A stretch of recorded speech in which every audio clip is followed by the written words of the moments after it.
What if I told you that there was a witch from Harry Potter lore that, despite possessing levels of power similar to the founders of Hogwarts, no one really talks about?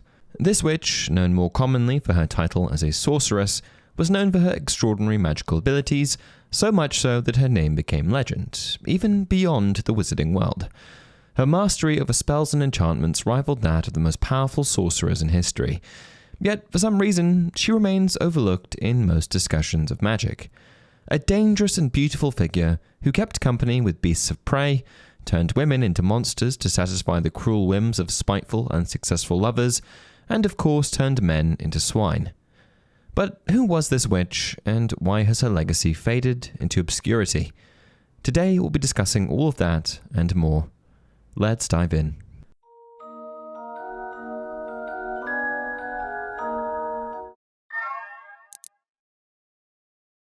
Hey everyone, welcome to another installment of Harry Potter Theory.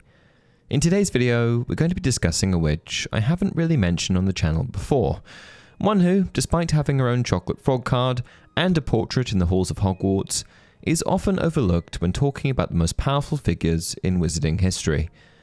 Hailing from ancient Greece, specifically the island of Aeneas, this witch of dubious morality is perhaps best known for transfiguring lost sailors into animals, a skill that cemented her reputation as both a formidable enchantress and a figure of fear. And it was her mastery over transfiguration and charms that set her apart from ordinary witches and wizards. But who is this mysterious witch, and how much truth lies behind the legends that surround her? The Harry Potter universe certainly has its fair share of witches and wizards unique to its own lore. However, it's important to note that there are numerous pseudo-historical and mythological figures that extend beyond their world who are reinterpreted through the lens of wizarding history. One of the best examples of this is Merlin, aka the Prince of Enchanters. As we know, the concept of Merlin is not unique to the world of Harry Potter, yet he is fully integrated into Harry Potter lore. A student of Hogwarts sorted into Slytherin, the namesake of a prestigious wizarding order awarded to those who have made great contributions to the magical world, and a legendary figure whose influence transcends both history and myth, Merlin was believed to have been one of the greatest sorcerers of all time. And he's just one example of the many witches and wizards who transcend Harry Potter lore, each woven into the wizarding world in their own unique way. And the subject of today's video is one such figure, an ancient witch by the name of Circe. While the wizarding world recognizes Circe as a famous witch, with her own chocolate frog card and a portrait within Hogwarts, the truth is that her origins predate the existence of the wizarding world itself, rooted in one of the most famous works of ancient mythology.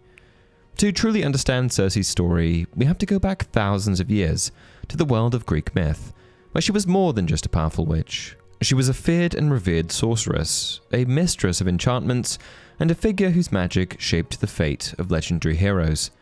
Anyway, hopefully you don't mind a bit of Greek myth. Circe was the daughter of Helios, the personification of the sun, and of Perseus, one of the daughters of Oceanus and Tethys, both first-generation titans. She had a number of siblings, a brother, Aeetes, and a sister, Pasiphae, who both had their own claims to fame. But today we're going to be focusing on Circe. Circe, a goddess wielding the powers of a sorceress, made her home on the island of Aeaea, dwelling within a mansion made of polished stone. Mostly she kept company with nymphs and with wild animals, even large beasts of prey like wolves and lions, possessed by her enchantment. Circe is probably best remembered as one of the many obstacles Odysseus and his men encountered on their journey back to Ithaca after the Trojan War. But her myth extends beyond that. One of her lesser-known stories involves Scylla, the infamous multi-headed sea monster that also stood in Odysseus' way. According to the Roman poet Ovid, Scylla wasn't always a monster. She was originally a beautiful sea nymph, admired and pursued by many suitors, all of whom she rejected. One of these suitors, a sea god named Glaucus, was particularly persistent, but despite his tireless efforts, Scylla remained indifferent to him. Over time, Glaucus' sorrow curdled into bitterness, and that bitterness turned to something far more dangerous, a need for vengeance. In his desperation, he sought out Circe, hoping she could provide a potion to make Scylla love him, or failing that, a way to punish her for rejecting him.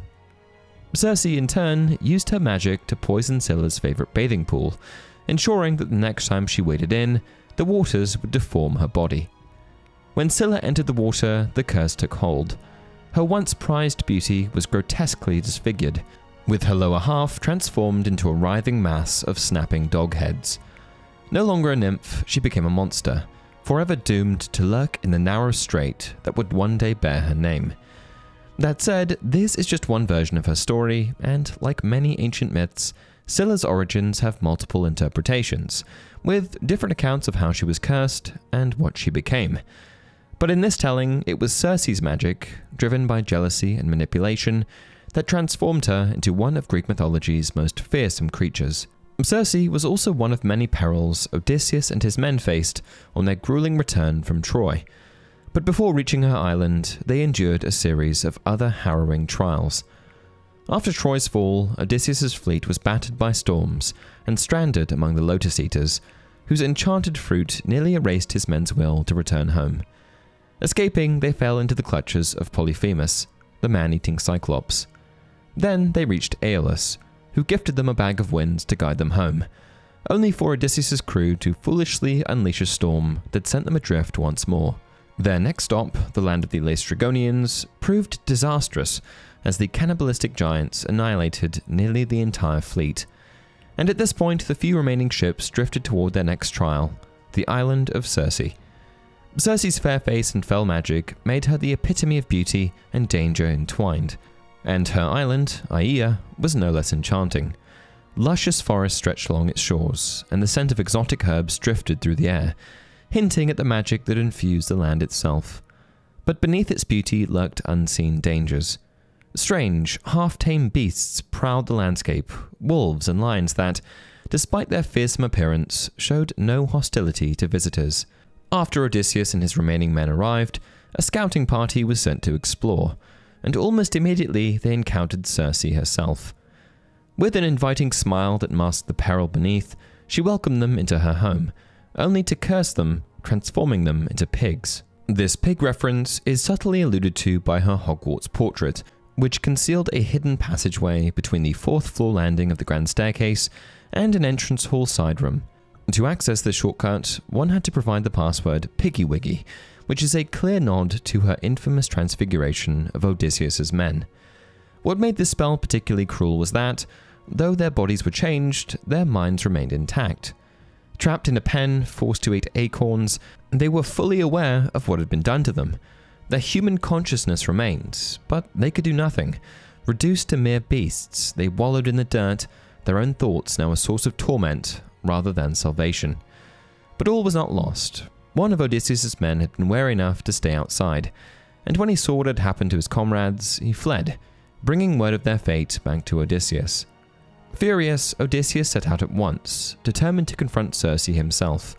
And as it happened, fortune was on his side, as along the way he was met by Hermes, who offered him a crucial piece of advice. The god revealed the existence of moly, a rare herb that would shield him from Circe's enchantments.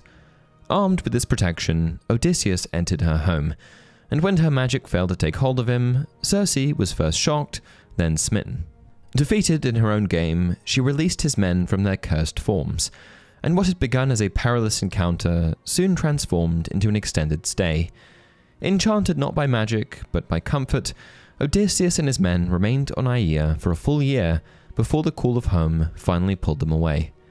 Before they departed, however, Circe offered Odysseus one final piece of guidance. If he wished to return to Ithaca, he would first need to journey to the edge of the world, to the entrance of the underworld itself, where he must seek the spirit of the great prophet Tiresias. Odysseus followed her instructions, and what he found in the land of the dead was as enlightening as it was terrifying. The spirits of heroes long past, Achilles, Ajax, and countless others, flocked to him, but it was Tiresias who delivered the most urgent warning. No matter what happened, Odysseus and his men must not harm the sacred cattle of Helios. To do so would bring ruin upon them all. The prophet also foretold that, while Odysseus would eventually reach Ithaca, his trials would not end there. Overwhelmed as the dead pressed in around him, Odysseus ended the ritual and fled back to his ship.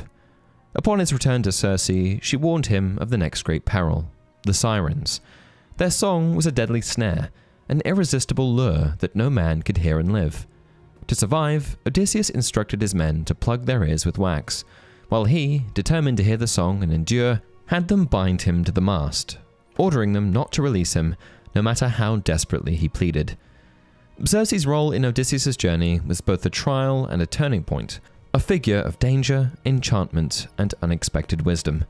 And to this day, Circe's name lives on among history's greatest magical figures. And that's it for this video. Hopefully you enjoyed this crossover style, as there are many more legendary figures from mythology and history that exist in both our world and the world of Harry Potter that can be covered in future videos. Who next? Let me know down in the comment section below. Until next time, remember, it does not do to dwell on dreams and to forget to live